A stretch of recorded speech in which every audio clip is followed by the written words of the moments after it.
Porque assim como o relâmpago sai do Oriente e se mostra até no Ocidente, assim há de ser a vinda do Filho do Homem. Vou continuar lendo, mas quero começar falando sobre esse versículo e a relação que ele tem com a série de mensagens que nós estamos pregando em dezembro. A série se chama Flashes de Natal. E esse nome, Flashes, né, tem alguns significados. A origem é a ideia do Natal, do nascimento de Jesus. Porque a Bíblia diz que na terra que estava em trevas, brilhou uma grande luz.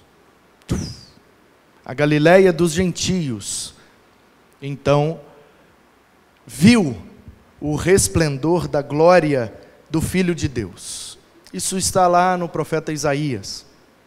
Por isso, a ornamentação de Natal é sempre carregada de muitas luzes, pisca-pisca, etc., porque a ideia é que Jesus nasceu para trazer a iluminação que a humanidade precisava. Daí então a ideia do flash, que é aquele momento em que algo se acende, mas logo se apaga, é um flash. E a vida de Jesus foi curta. Ele viveu, dizem, cerca de 33 anos e alguns meses. Nós não sabemos exatamente a idade, mas ele tinha no mínimo 30 quando começou o seu ministério. O seu ministério durou 3 anos e alguns meses, de forma que a gente deduz, é uma dedução, a Bíblia não é clara com esses números, mas a gente deduz que ele tinha 33 anos quando morreu, porque concluímos que para ser um rabino em Israel, precisava ser um varão, um homem adulto, e a idade adulta para o homem de Israel nos tempos bíblicos vinha aos 30 anos de idade, mas é no mínimo 30, de forma que se ele tivesse 40, 50, 60, daria no mesmo, porque 30 é o número mínimo, mas a gente entende que ele não esperou muito tempo para se revelar como o mestre e como o Messias de Israel, então a gente conclui que ele, completando 30, iniciou o ministério, sendo batizado pelo seu primo, o João, o Batista, porque mergulhava as pessoas no Rio Jordão, e aí então o Evangelho de João narra de forma cronológica que Jesus esteve em Jerusalém 3 vezes por ocasião da festa da Páscoa. Como tem uma Páscoa por ano, nós concluímos então que as 3 Páscoas interam aí 3 anos e alguns meses, porque ele começa o ministério e depois de um tempo vai a Jerusalém a primeira vez. Então esse período a gente não sabe, alguns meses, por isso falamos 33 anos e meio, só para arredondar. Mas aí ele vai a primeira vez, na primeira Páscoa, na segunda e na terceira ele já está no domingo de Páscoa, ressurgindo, ressurreto dentre os mortos. Então é por isso que a gente conclui que ele viveu de forma breve, também à semelhança de um flash, que aparece e logo some. Ele não foi ancião de dias enquanto esteve antes de sua morte. E aí, por isso a ideia do flash, porque Jesus é esse flash que a humanidade recebeu. Ele veio e viveu e impactou a humanidade de tal forma que ele dividiu a história ao meio. Existe uma história antes dele e uma história depois dele. Você pode não acreditar na sua divindade, mas você não pode duvidar da sua influência. O mundo, principalmente a parte ocidental, foi totalmente influenciada e dirigida pelos ensinamentos desse homem. É verdade que nem todos que são influenciados colocam de fato em prática tudo aquilo que ele ensinou, mas é inegável a influência que ele exerceu depois de sua passagem pela terra. Porém, uma série é formada de vários capítulos, então esse flash também tem a ideia de que todas as mensagens que seriam pregadas seria como flashes da vida de Jesus. Então o primeiro flash foi na eternidade, porque ele não passou a existir quando nasceu ou quando encarnou. Ele já era Deus, já estava com Deus, e tudo que foi feito por meio dele se fez, de forma que ele é o Filho de Deus eterno. Então o primeiro flash foi na eternidade, depois ele vem para o ventre de Maria e encarna, e aí o segundo flash é no ventre, depois ele nasce, e aí o terceiro é na manjedoura, depois ele é levado ao templo, com 8 dias de vida e com 12 anos de idade, e aí então, no templo, temos mais um flash, depois ele some, né? E aí dos 12 até os 30 anos, pelo menos, a gente não sabe como e de que forma ele viveu, mas sabemos que ele estava lá em Nazaré, da Galileia, e aí então ele vem para ser batizado pelo seu primo, e aí mais um flash na água, com o seu batismo, começa o seu ministério, e depois ele é morto, e aí o outro flash é na cruz, depois ele é colocado no túmulo, morto, e aí tivemos mais um flash, e aí o 8º flash, se eu não me engano, que foi na quinta-feira, é na glória, quando ele então sobe aos céus, em Atos capítulo 1, e promete, através dos seus mensageiros, aqueles varões vestidos de branco, muito provavelmente anjos, que da mesma forma que ele subiu, ele voltaria para buscar a sua igreja. Então, Mateus capítulo 24 é chamado pelos estudiosos do Novo Testamento de um sermão profético, porque Jesus vai falando aqui de algumas questões que vão se realizar na destruição de Jerusalém no ano 70, pelo general Tito de Roma, mas ele também mistura nesse sermão elementos que vão se cumprir na sua morte, na sua ressurreição e na sua volta. Por isso, esse último flash é na volta, porque a história de Jesus está de eternidade a eternidade, porque é isso que Deus, através dos Salmos, nos revela, que o nosso Deus é o Deus de eternidade a eternidade. Então ele vem da eternidade, vive entre nós, volta para a eternidade, nos busca e estaremos com ele por toda a eternidade. Isso é uma loucura. Portanto, se você acredita nisso, você está exercendo a sua fé.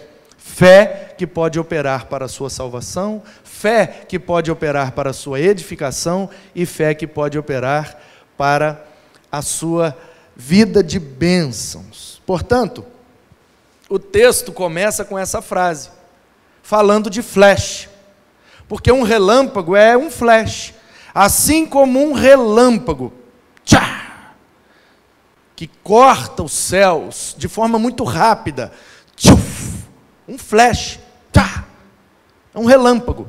E aí Jesus está usando essa ilustração do relâmpago para dizer que a sua volta será como um flash. Um piscar de olhos. Como Paulo, escrevendo aos Coríntios no capítulo 15, falando sobre a ressurreição, ele diz que esse evento vai acontecer num átomo. A palavra que ele usa para dar a medida de tempo é um átomo. A palavra grega está lá, átomos. Então, qual é a ideia que a gente tem de átomo? Aquilo que a gente aprendeu com a química. Que átomo é a menor partícula possível de uma matéria. É isso? Minha esposa está ali, que é formada em química, então não posso pisar fora da faixa, né? Portanto, o que é que Paulo então quis dizer com isso? Um átomo de tempo, quer dizer, a menor partícula de tempo possível. Como uma piscada de olho. E aí Jesus então diz que a sua volta vai ser num flash, que vai ser rápido, que não vai dar tempo de pensar, não vai dar tempo de arrepender, não vai dar tempo de decidir, não vai dar tempo de mudar, não vai dar tempo de pedir perdão, de liberar perdão, não vai dar tempo. É um átomo. Eu me lembro, há uns 15 anos, 15, amor, 16 anos atrás, 17, Manuzinho era recém-nascido, portanto estávamos em meados do ano de 2003, 16 anos atrás. Manuzinho era nascido, eu já era casado, e Ana Paula estava no último ano da faculdade. E aí então, para economizar, e também porque eu era apaixonado por publicidade e marketing, e sendo um atleta, skatista profissional, precisava aprender algumas questões de marketing e de publicidade para melhor representar as empresas que me patrocinavam. E aí, participando de reuniões, participando de planejamentos estratégicos de marketing das empresas que me patrocinavam em São Paulo, eu fui despertado para aquele conteúdo, e aí comecei a buscar fontes para estudar melhor aquilo. E aí descobri que onde a minha esposa estudava, a partir do nosso namoro, eu fui algumas vezes buscá-la lá na faculdade. Era uma universidade, a exemplo da UVV, que temos aqui em Vila Velha, só que era a UBM, Universidade Barra Mansa, uma cidade grudada, colada com Volta Redonda, como se fosse Vila Velha e Cariacica. E ela estudava lá, no último ano da sua faculdade de Biologia. E aí eu fui buscá-la uma vez e vi lá um amigo meu, tinha andado de skate comigo há muitos anos, e ele estava cursando, estava acho que no 2º ou 3º ano do curso de publicidade. E aí nos reencontramos, começamos a conversar, e aí eu falei com ele do meu interesse em estudar mais aquilo, até porque eu estava começando uma empresa, uma marca de skate junto com outros amigos, e eu queria lançar a marca, pensar em termos de logotipo, cor, fazer um planejamento estratégico para ganhar o mercado, sobretudo do Rio de Janeiro, onde nós estávamos. Isso aos 20 anos de idade eu tinha. E aí, ele comentou algo comigo que foi muito importante. Ele disse, não sei se você sabe, mas aqui é uma universidade, e existe uma lei de que as universidades não podem negar o conhecimento às pessoas. Você não vai se matricular no curso, você não vai receber certificado, mas a universidade, faculdades, escolas não, mas universidades têm essa lei que protege o conhecimento. Então você pode ir à secretaria, fazer um cadastro como ouvinte, e você pode assistir a aula que você quiser, e você pode pegar os livros na biblioteca para estudar. E a minha esposa era aluna, matriculada, então ela tinha a matrícula dela na biblioteca. Eu fui com ele para a sala de aula, assisti uma aula de fotografia na publicidade, fiquei encantado. Depois do intervalo nós fomos para um estúdio, eles estavam fazendo um trabalho da aula de rádio e TV, produzindo uma radionovela. Eu já entrei lá na produção da rádio, já fiz um personagem, já fui me envolvendo, e dali eu virei aluno de publicidade, um aluno ouvinte, frequentando as salas, lendo os livros. Eu pegava na matrícula da minha esposa, levava para casa, estudava, fazia os trabalhos, fazia as avaliações, fazia tudo. Fui na semana da comunicação participar, né, do curso de publicidade, e participei de um grupo, e nós fizemos a produção de um logotipo. E o trabalho que os professores deram para todos os períodos era fazer um logotipo para a Semana da Comunicação na universidade. E o tema daquele ano seria a banalização da TV. Por conta daqueles programas apelativos que estavam surgindo no início dos anos 2000. A banalização da TV. E aí eu tive uma ideia e participei de um grupo que criou um logotipo a ideia era uma banana, e a sombra da banana era a sombra de uma televisão, a banalização da TV. E aí fizemos o logotipo e ganhou como logotipo escolhido, foi para a camisa da Semana de Comunicação, e eu ganhei um prêmio como o aluno mais participativo da semana, e eu nem era aluno. Então, numa noite chuvosa, e em Volta Redonda, quando chove, parece que vai desabar o céu, trovões e relâmpagos para todo lado.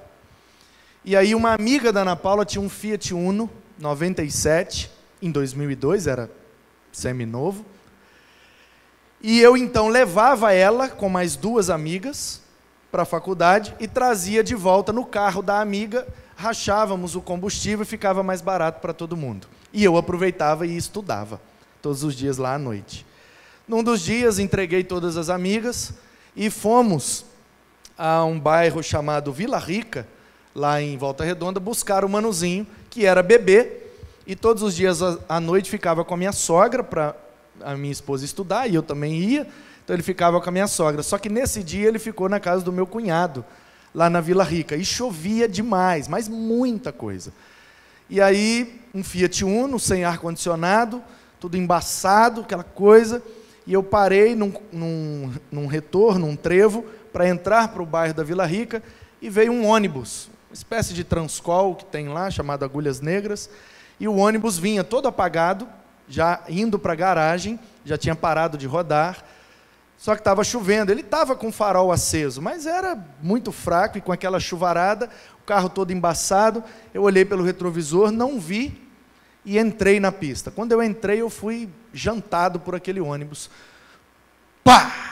E bateu do meu lado, eu voei para cima da Ana Paula, o carro deu várias voltas, e como o chão estava molhado, a gente foi empurrado por muitos metros, paramos assim, muito longe de onde foi o acidente. O carro virou uma lata de sardinha, esbagaçou todo, o ônibus quebrou toda a frente, o para-brisa e alguns vidros das janelas, e foi um prejuízo, na época, de R$12 mil.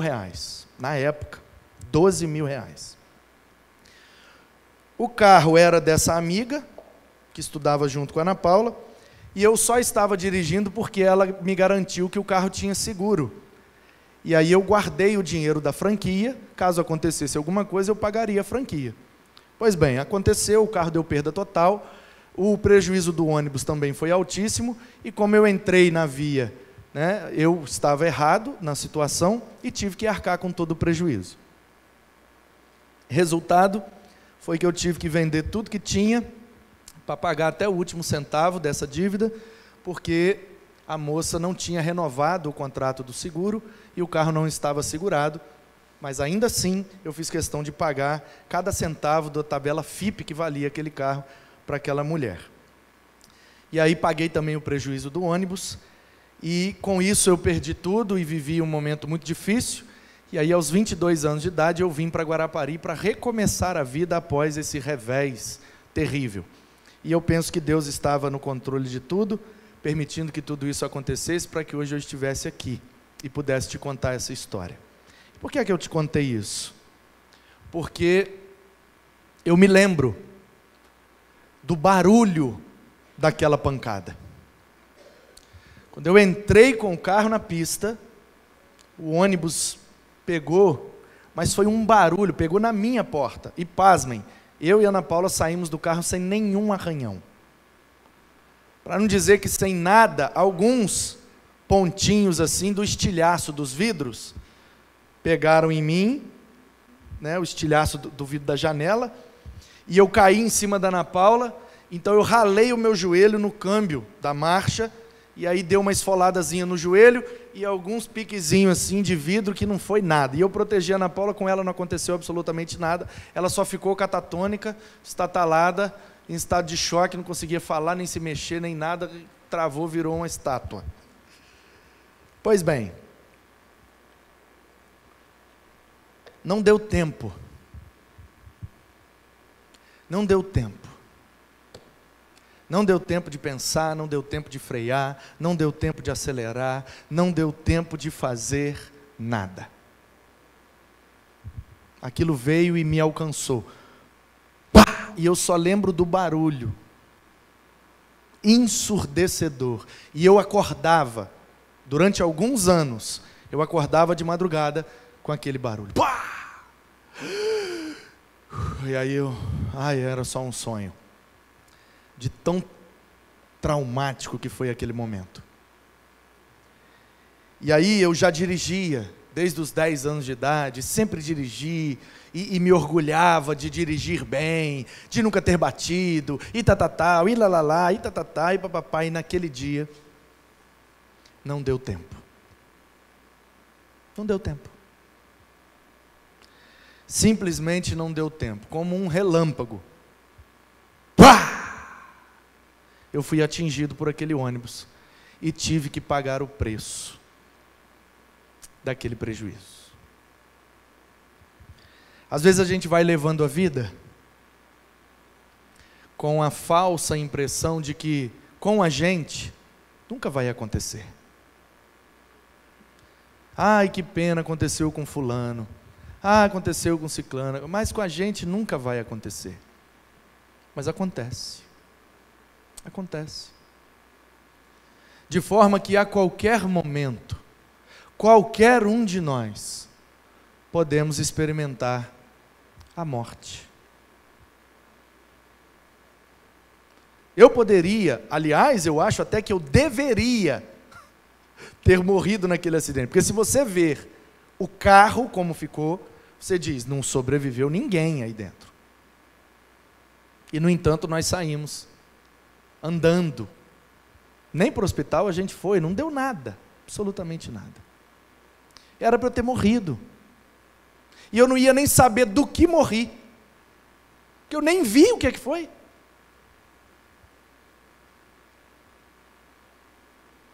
Sabe, querido, há 2000 anos, praticamente 2000 anos que a gente ouve essa mensagem. Ele vai voltar, ele vai voltar, ele vai voltar. E se ele não voltar na sua geração, um dia você morre. E se você morrer, você volta para ele. Porque a Bíblia diz que é dado ao homem morrer uma só vez, vindo após isso o juízo. Portanto, se você fechar o olho aqui, você abre lá, como num flash, na presença dele, para ser julgado. Caso você creia nele, ele já sondou o seu coração e te dirá, vinde, herdai por herança o reino que vos tenho preparado desde a fundação do mundo. Caso você chegue lá, sem essa genuína crença em seu coração, infelizmente, o que você ouvirá dele será, afaste-se de mim, eu não te conheço. E note bem que Jesus deixou bem claro quando ele disse, afaste-se de mim, e ele ainda inclui maldito. Eu estou tirando o maldito para pegar leve com você, mas ele não pega leve, ele diz, afaste-se maldito, eu não conheço você. Senhor, mas nós fizemos isso e aquilo e etc. E lá, lá, lá. Não te conheço, aparte-se de mim. E eu vejo muita gente vivendo dizendo que conhece Jesus. Eu conheço Jesus, pastor. Eu conheço a palavra. Eu me lembro uma vez, eu era pastor lá em Condados, em Guarapari, e um adolescente começou a frequentar a igreja, e eu sabia que ele estava frequentando a igreja, de olho numa adolescente bonita lá, que eu chamava ela de ministério de evangelismo. Ninguém naquela igreja ganhava mais gente do que aquela menina, porque ela atraía muitos para a igreja, e a gente ganhou e batizou a maioria deles. Ela era o nosso ministério de evangelismo. E aí um dia eu apertei a mão dele na saída de um culto, e falei, estou de olho em você, hein, rapaz, você presta atenção, hein, olha lá, hein? E aí ele, não, pastor, estamos juntos, tal. Falei, e aí, quando é que você vai tomar a sua decisão por Jesus? Aí ele falou, não, pastorzão, eu estou com Jesus. Eu falei, mas não adianta estar com ele. Ele, não, o que adianta? Eu falei, você tem que estar nele. Porque nenhuma condenação há para os que estão em Cristo Jesus. Não é com Cristo, é em Cristo. Em Cristo significa crer nele e viver coerentemente a esta crença. Isso é estar e permanecer nele. Caso você seja encontrado pelo flash, da sua morte ou da volta dele, esta crença é que vai te livrar da condenação e vai te conceder a vida eterna. O problema é que a gente acha que com a gente nunca vai acontecer. E a gente vai levando a vida, e a gente vai empurrando com a barriga. Não, depois eu vejo isso. Não, depois eu resolvo isso. E aí, de repente, um ônibus nos dá perda total. Para que a gente creia e perceba que a vida não está no controle das nossas mãos. Ele vai voltar. Ele vai voltar. E eu me lembro de Noé. Noé que passou uma vida construindo uma arca, em tempos em que nunca tinha caído água do céu. A Bíblia diz que até os dias de Noé nunca tinha chovido. Portanto, a geração de Noé não sabia o que era chuva. E a mensagem de Noé era: vai chover. Vai chover. E Noé parecia um idiota, até que choveu.